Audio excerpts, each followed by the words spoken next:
O eto mga kadonatics, karamihan pala sa flood control na sinabi ni Bongbong Marcos sa SONA niya, nako naman ay under pa ng Build project ni Tatay Digong at ito ay nabisto sa Senate hearing kahapon mga kadonatics. Grabe naman talaga. Bakit ganon sila kagahaman? Pag magkapalya-palya mga kadonatics, isinisisi nila kay Tatay Digong. Pag may magandang nangyari, aangkinin nila. Natatandaan nyo ba mga kadonatics? Yung subway, the way he spoke mga kadonatics, sabi niya, by the end of 2028, may subway na tayo. Yung bang train na dumadaan sa ilalim ng lupa. Self-explanatory. But, the way siya nagsalita mga kadonatics, parang inangkin na din niya na galing sa kanya yung subway project na yun. Ay nako, wala talagang ipinagmamalaking maganda itong si BBM, kundi galing pa sa Build project ni Tatay Digong. Eto mga kadonatics, pakinggan natin. Mismo ng Department of Public Works and Highways o DPWH sa ginawang pagdinig dyan sa Senado na wala manong konkretong plano ang gobyerno para masolusyonan ang malawakang pagbaha sa Pilipinas. Ipinaliwanag ng Department of Public Works and Highways sa Senado kanina na ang flood control projects na binanggit ng Pangulo sa SONA ay mga proyekto pa na nagdaang administrasyon. Boom! Many of these projects were suffered delays because of various factors, including the pandemic period of about 3 years. And when we came in, we continued on with these projects and completed. Si mga kadonatics, Katatay Digong pa halos lahat. Pinagpatuloy na lang nila mga kadonatics. It means may budget na yun. Ngayon, pag magsalita itong si Bongbong, para bang sinabi niya na sa kanya lahat galing mga kadonatics.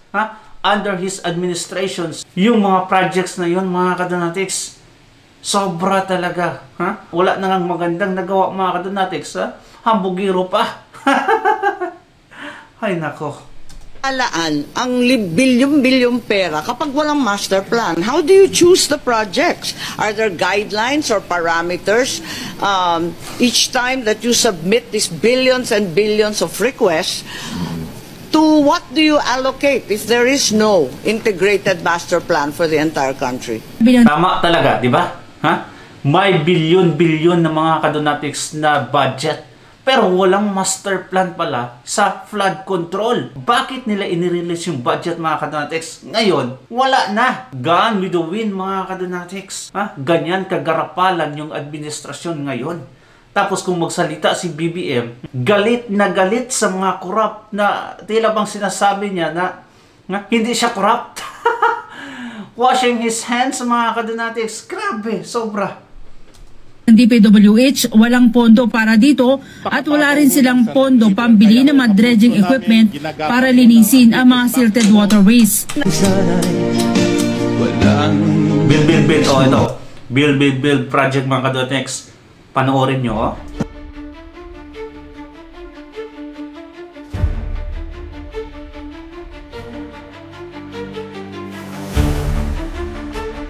walang pera, walang budget pang bili ng mga equipments to build this, to continue. Ay, nako naman. Ay, lamihan nyo ko yung paruso ni BBM. Ay.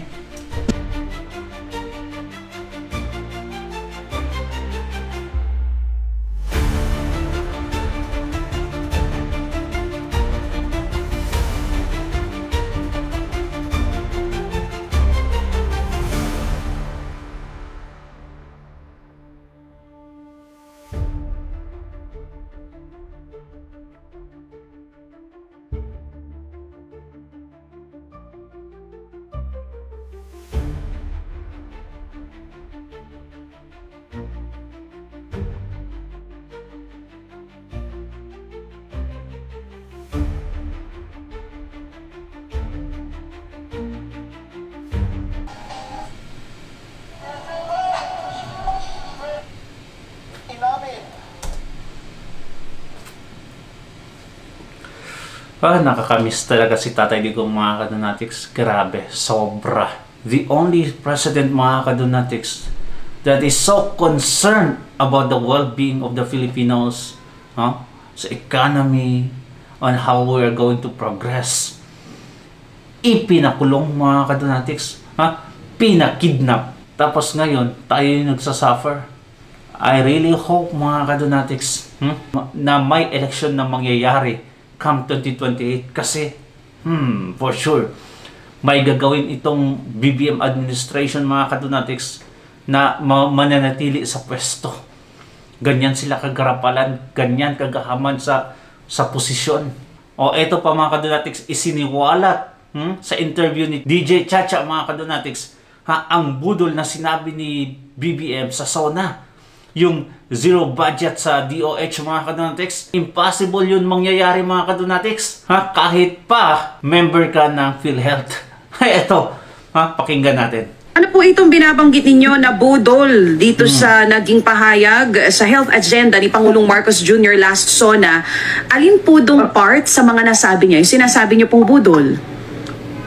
Okay. So yung sinasabi po nating budol, kasi ang sinasabi po niyang no balance billing po. Na sinasabi po na wala na pong babayaran pag ikaw po ay napunta sa hospital, nagpagamot.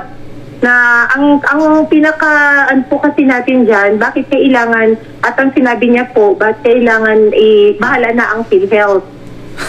Ang ibig sabihin lang po kasi niya, nang pagka nagkaroon ka po, ang sinasabi niya pong no balance billing po, kailangan isa ka munang miyembro ng PhilHealth.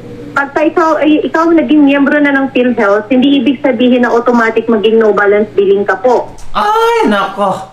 Grabe. Harap-harapan tayong binubudol ng presidente. Hindi man lang siya nahiya sa mga sinasabi niya. Are there any feasible studies mga kadonatics na bakit sinabi niya yun na pwede tayong mag-zero balance? No, zero balance talaga tayo. Hindi man lang nabanggit mga kadonatics that you have to be a member of PhilHealth. Sabi niya lang doon, zero balance na tayo sa Department of Health Hospitals. Ay, nako, grabe. Yung bang galit mo at inis mo kay BBM? To the roof na mga kadonatics, beyond the roof na, actually. Ay, nako. Kasi may categorization pa po yun. Sa ngayon po, pinapractice pa rin po yan na kailangan makategorize ka muna. May marami po kasing categorization po yun. Ngayon, kung ikaw po ay pasok doon sa categorization po na parang indigency siya, ang dating, ibig sabihin po nun, wala kang babayaran paglabas mo. Pero kung upon the interview, kasi may mga interview pa po yun, may mga requirements pa po silang hinahanap sa inyo. Ngayon, pagkatapos may interview, kung ikaw po hindi qualified po doon sa category po na yun, ay magbabayad ka pa rin po naman, may babayaran ka pa rin naman. Hindi po siya libre. See? Klarong-klaro, clear as crystal na budol talaga yung pinagsasabi niya. Budol pa yung PhilHealth mga kadonatics kasi may alam tayo na umabot ng milyon-milyon yung billings. Nako, ang kinaltas, alam nyo ba, nasa 50 mil lang. Ganyan kabudol yung PhilHealth, binudol pa tayo ng presidente. Wala na talaga tayong pag-asa sa Pilipinas. Kaya kung ako ang papipiliin mga kadonatics, I would rather live abroad than in the Philippines. At least mga kadonatics, under BBM's administration, palpak talaga kasi lahat Nakakahiya talaga si BBM. Grabe. Tapos yung mga loyalists, kung makapraise sa kanya mga kadonatics, kala mo Panginoon nila. Grabe, ang daming nagawa daw kuno. Hindi ba sila nahiya mga kadonatics sa mga pinagsasabi ni BBM? Na klaro naman talaga mga kadonatics na walang nagawa, walang proyektong maganda. Comment down below mga kadonatics and please subscribe to our channel.